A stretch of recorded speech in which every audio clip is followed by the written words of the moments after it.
Welcome to Last Will, the game where our rich uncle has died. He was a man who was always spending his money on everything he could, and he wants to inherit his money to one of his nieces or nephews that could be just like him and constantly spend their money. So he's giving a contest. He gives each of us $75, or possibly more throughout the game if you want to have a harder and longer and more fun game, that he wants us to spend that 75, and whoever spends it all first wins. So there's a bunch of different ways you could spend it. There are one-time use cards that are white. For instance, this dinner card. I can go to dinner once and spend $1. Or if I happen to have a chef or a guest, which are in the companion blue cards. There's a bunch, not a bunch, there's 4. There's horse, there's dog, there's chef, there's guest, lady guest. So if I happen to have a chef, I could spend 1 plus 2 is 3. If I happen to have a lady guest, I could spend 1 plus... Well, I would need the chef too. I can't just go 1 plus lady guest. I would need the chef first. So I would need the chef and the lady guest to spend $5 on one turn. Alright, so now this card's gone. Doo-doo-doo. There are house cards. 4 different types. We have manor house. That's like a light brownish. There's farm, green, mansion, yellow, and townhouse, orange. So what they do is, if you have a farm, for instance, I can buy the farm for $14. The farm, to upkeep it, costs $2. Or if I had a dog, 3. If I had another dog, 5. If I had another dog, 9. But for any of the other 3, so let's switch these places, because farm is only always going to be at 14. If you don't upkeep it, nothing happens. But with these other 3, you can see it has numbers underneath. So you're always going to buy it for this top number. I can't just say, hey, I want to buy it for 20 or whatever. You always buy it for the top number. And then on your turn, if you choose not to upkeep it for 5, you're going to have one of these little tokens down here to keep track.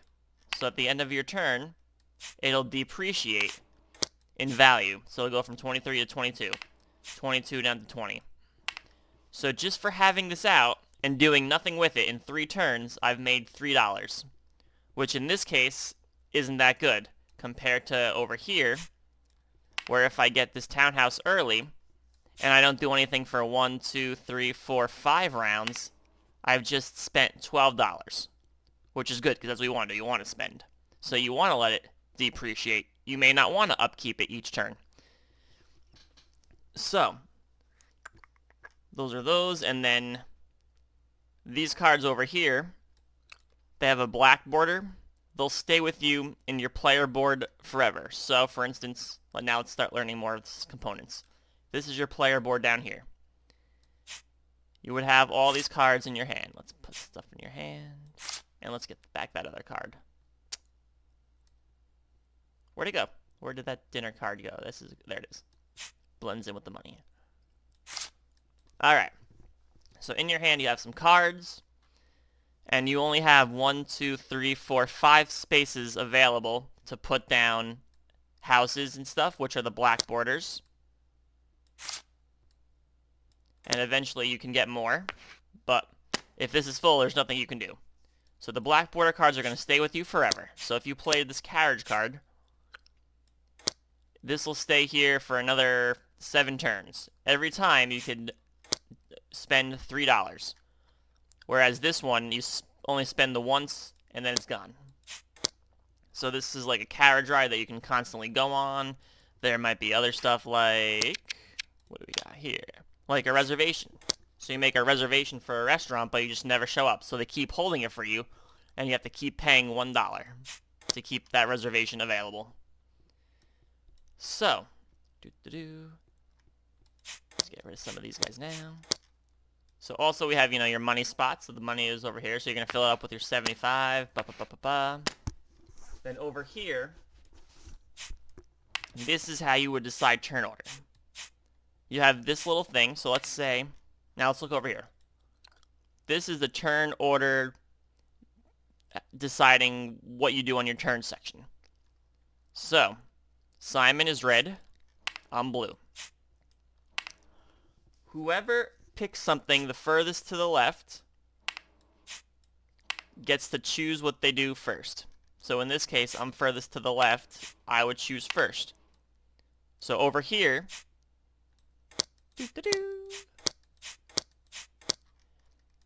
this gives little hints of how to set it up. So in the beginning of the game, you're going to go over here, which are these symbols, which I didn't go over yet, are like bonus cards. So they're similar, like they can have a black border or a white border, but they're going to be a little bit stronger than what's in here. So this would be one reason why you would want to go furthest to the left over here, so you have higher priority of using your errand boys, which are these top hats, to get one of these good bonus cards. But why you might not want to go left is because the furthest left may be a weaker choice. For instance, in this example, I would get 5 cards, Simon would get 7 cards, which is obviously worse for me. I would have 2 errand boys. Simon has 1, which this happens to be a little bit worse for him in this specific section, but I only get 1 action and Simon gets 2 actions. So only having 1 action, obviously, when you have a bunch of cards in your hand, a bunch of cards in your hand, I can only do one thing and maybe only spend, a couple dollars that turn. Whereas Simon, with his 2 actions, he'll be able to do more. So anyway, a little left, a little bit worse, but better because you get to pick something useful over here. Alright, so yeah, so it turns rounds 1 to 3, you put this. Rounds 1 to 4, you put this. The whole time you put this. And then you get a little wild card over here, which can be used as the dog, horse, chef, or the female guest. So with your errand boy, you can go here and take this if you wanted. So then you could play this card and say, hey, I'm going to use this wild card as the guest. So now I spend 5 instead of just the 3. So one of the strategies in the game could be to constantly be getting a bunch of these houses, let them depreciate, or over here you can always go for a higher action, like 4 actions, get a bunch of, white cards, and just constantly spend them one-time uses, with maybe getting a wild card each time, so you can use it with the guests or whatever. Another strategy could be, I get obviously using a bunch of the black border cards. It's not that one. Not that one. A bunch of the black border cards. Oh, yeah. And then having them, stay on your board forever and always helping you. So everything with an A costs an action. So to put something down costs an action. So obviously one of the strategies in the game is managing your actions to make sure that you can do what you want to do each round. For instance, like this one. This symbol, for one time, you get to do a free action for a bunch of white cards. So if you were doing the white card strategy, where you do a bunch of white cards, even though this is a black card, this would be super good to put down to help you do more of these white actions. And let's see what else isn't really covered. So over here, if you don't like any of these cards over here, your errand boy can do over here. You get that tile I mentioned earlier, that if you're going to do a lot of black cards, you might need more room to put another black card. You can say, hey, you know what? Let's just go to the opera and spend $2. Boom, 1, 2. You can get a card, because maybe one of these cards, like from the 7 that you draw or the 1, hey, these suck. Let's try one more time and test my luck and get a new one. Or you can manipulate the stock market.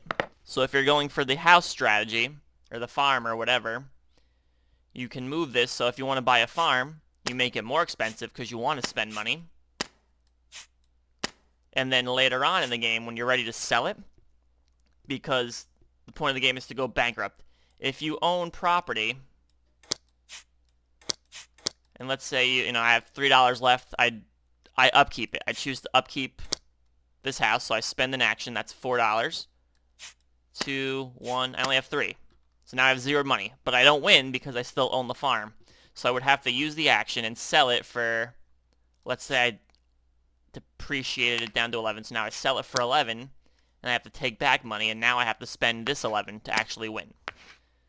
So you have to sell. So one of the strategies would be to manipulate the stock market, again, to make orange now -3, because now that we're selling, we don't want it to be worth money.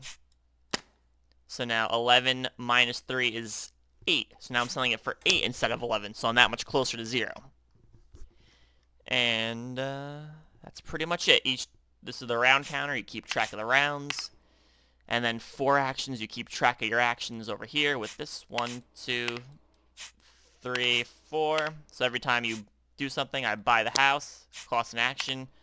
I go out to dinner with this card, cost an action. And then when you're down to 0, it's the next person's turn. You keep track with the player marker here. And that is Last Will.